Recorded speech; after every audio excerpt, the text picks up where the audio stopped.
It's the 25th of March 2014. A very good morning to you and welcome to the brief on News First.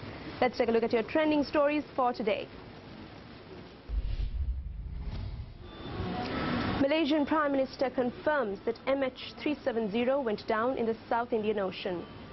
Sri Lankans protest opposite the UNHRC in Geneva. And in sports, Sri Lanka clinched an emphatic 9-wicket win in their World T20. After weeks of speculation and a multinational search operation, Malaysian Prime Minister Najib Razak confirmed that MH370 went down in the South Indian Ocean.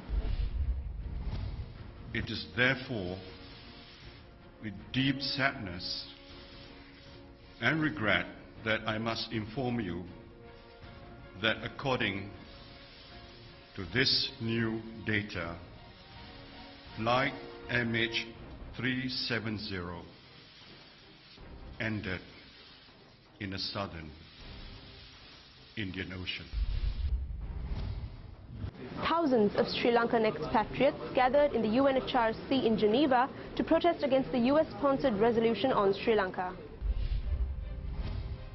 The Europe-based United Sri Lanka organization, which organized the mass protest, said over 4,500 expatriates participated in the demonstration against the US-sponsored resolution on Sri Lanka at the Human Rights Council.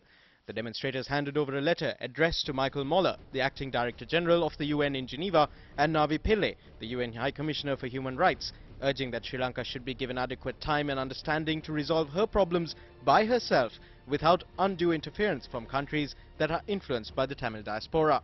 They asked the world body not to undermine the domestic efforts of reconciliation. With the provincial council elections drawing closer, reports on election-related violence are on the rise.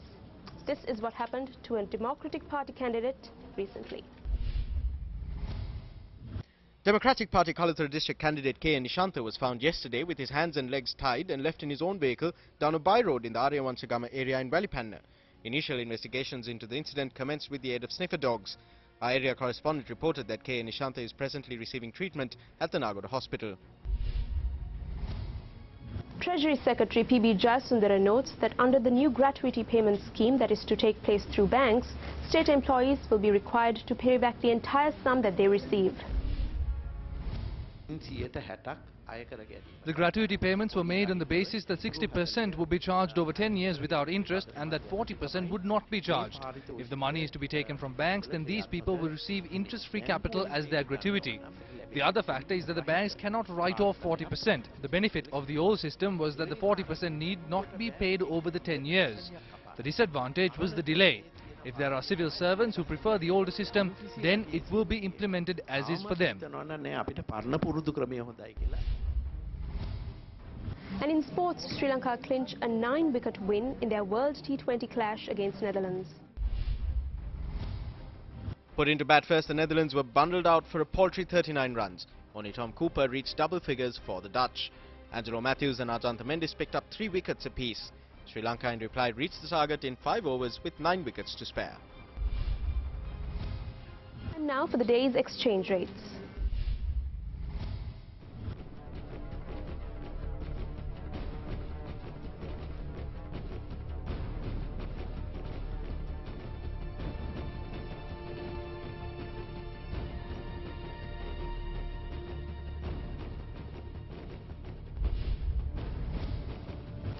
And that's it for now. I'm Nicola D'Zoesa for News First. Always remember, be briefed.